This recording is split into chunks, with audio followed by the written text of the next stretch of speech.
ఎన్ని కేసులున్నా పర్లా, ఈ ఉండే గూండా ఎమ్మెల్యేలకి ఎన్ని దోపిడీలు చేసినా వాడికి కాంటాక్ట్ సర్టిఫికేట్ అవట్లా, అవసరం లేదు. పోలీసు ఉద్యోగానికి వెళ్ళాలంటే కాంటాక్ట్ సర్టిఫికేట్లు, చిన్నపాటి ఉద్యోగం కావాలంటే కాంటాక్ట్ సర్టిఫికేట్లు.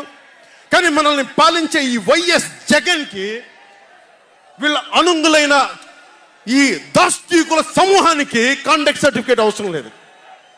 మనకి కాంటాక్ట్ సర్టిఫికేట్లు ఇచ్చే నాయకులు మనకంటే ఉన్నతంగా ఉండి తీరాలి.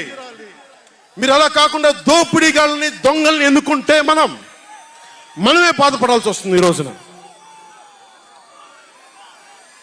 పొద్దున్నే పథకం కింద డబ్బులు ఇస్తాడు, సాయంత్రం సారా కింద పట్టుకోపోతాడు. జగన్ ఇచ్చేది చేయూత కాదు, చేతి వాటం. పొద్దున్నే డబ్బులు ఇస్తాడు, పొద్దున్నే పథకం కింద డబ్బులు, సాయంత్రం సారా కింద పట్టుకెళ్ళిపోతాడు. ఎక్కడైనా చూడు, డిజిటల్ పేమెంట్స్ లేవు, మొత్తం సారా డబ్బులు అంతా క్యాష్ డబ్బులు, మొత్తం క్యాష్ డబ్బులు.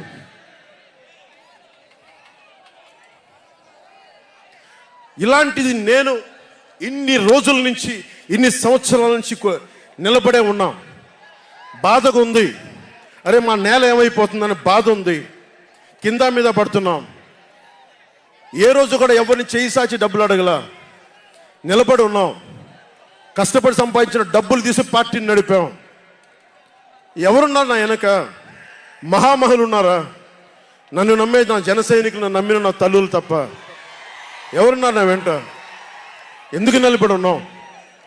అరే నా దేశం బాగుండాలనే కదా, మన సమాజం బాగుండాలనే కదా, యువత భవిష్యత్తు బాగుండాలనే కదా నా తపన. అలాంటి నేను సినిమాలో ఉన్నప్పుడు కూడా అందరు హీరోలు బాగుండాలని కోరుకునేవాడిని. ఒక సినిమా హిట్ అయితే, నాది అయితే ఒక వారమే నేను ఉంటాను. బాలయ్య గారి సినిమా సూపర్ డూపర్ హిట్ అవ్వాలని కోరుకునేవాడిని. జూనియర్ ఎన్టీఆర్ గారి సినిమా హిట్ అవ్వాలని కోరుకునేవాడిని. బాహుబలి ప్రభాస్ గారి సినిమా హిట్ అవ్వాలని కోరుకునేవాడిని. మహేష్ గారి సినిమాలు హిట్ అవ్వాలని కోరుకునేవాడిని.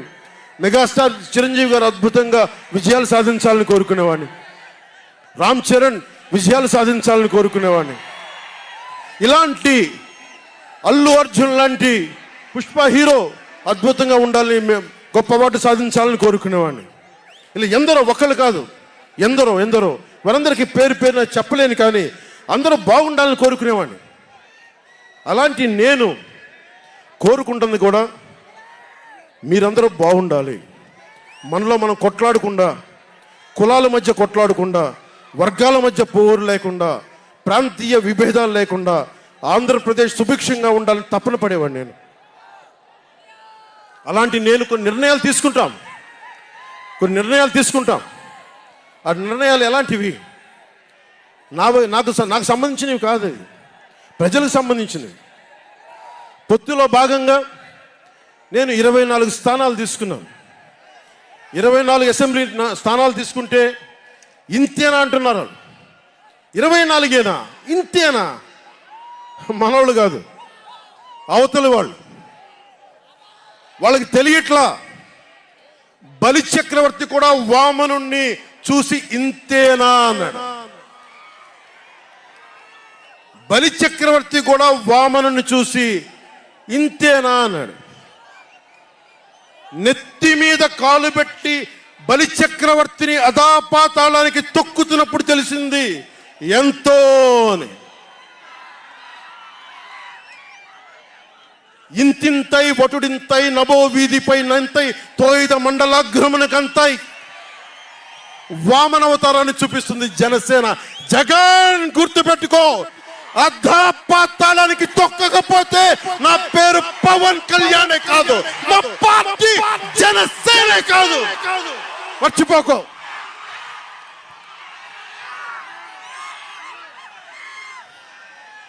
రేపు ఎన్నికలైనప్పుడు వైసీపీ వాళ్ళకి తెలుస్తోంది మనం ఎంతో. నెత్తి మీద కాలేసి తొక్కుతాం కదా, అప్పుడు అర్థమవుతుంది మేమేంటో. జగన్ జనసేన ఒక్క సీటు గెలిస్తేనే నేను రాజమండ్రి రోడ్ల పర్యవేక్షణకి వస్తానని అంటేనే రాత్రికి రాత్రి 10th క్లాస్ విద్యార్థిలాగా 10th క్లాస్ చదువుకునే విద్యార్థిలాగా రాత్రికి రాత్రి రోడ్లు వేశారు. నైట్ అవుట్ చేసి మరి ఒక్క సీటుకే ఇదంతా. ఒక్క సీటు గెలిస్తేనే రాత్రికి రాత్రి రోడ్లు వేసావు. జనసేన 24 సీట్లతో ఏం చేయగలరో మీరు ఊహించుకోగలరా? వ్యూహం నాకు వదలండి, నన్ను నమ్మండి. 24 ఏంటి అని అంటా ఉన్నారు. విశ్వామిత్రుడు, బ్రహ్మర్షి విశ్వామిత్రుడు బ్రహ్మపదానికి వెళ్ళడానికి కూడా 24తోనే. గాయత్రి మంత్రం 24 అక్షరాలు. అంకెలు లెక్క పెట్టదని చెప్పండి ఎవరిని. అంకెలు లెక్క పెట్టదని చెప్పండి ఎవరిని. పవన్ కళ్యాణ్ వంక కూడా చూడలేరని చెప్పండి. జనసేన మీద కన్నెత్తి కూడా చూడలేరని చెప్పండి.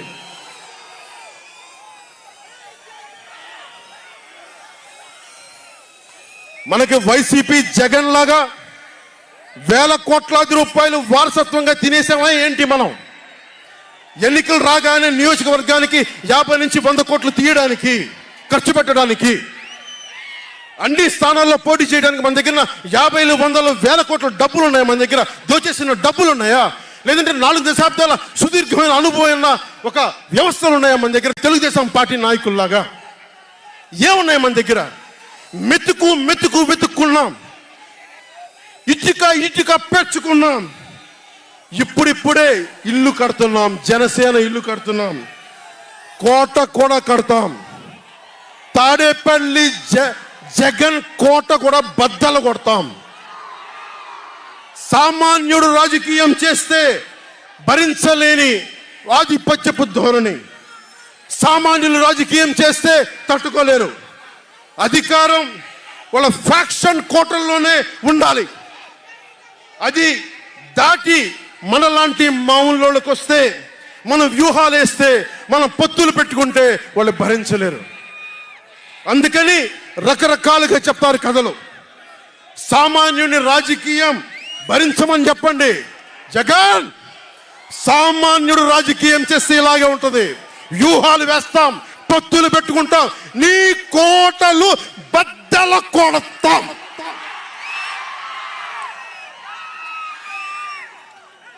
అలాగే నాకు గాని జనసేన పార్టీకి గాని సలహాలు సూచనలు అవసరం లేదు. సలహాలు సూచనలు ఇచ్చేవాళ్ళు అక్కర్లేదు. యుద్ధం చేసేవాళ్ళు కావాలి. కొత్త రక్తంతో, కుతలాడే రక్తంతో, గుండెలు చరించుకునే యువ రక్తం కావాలి. దాష్టీకాన్ని నిలబడే యువకులు కావాలి.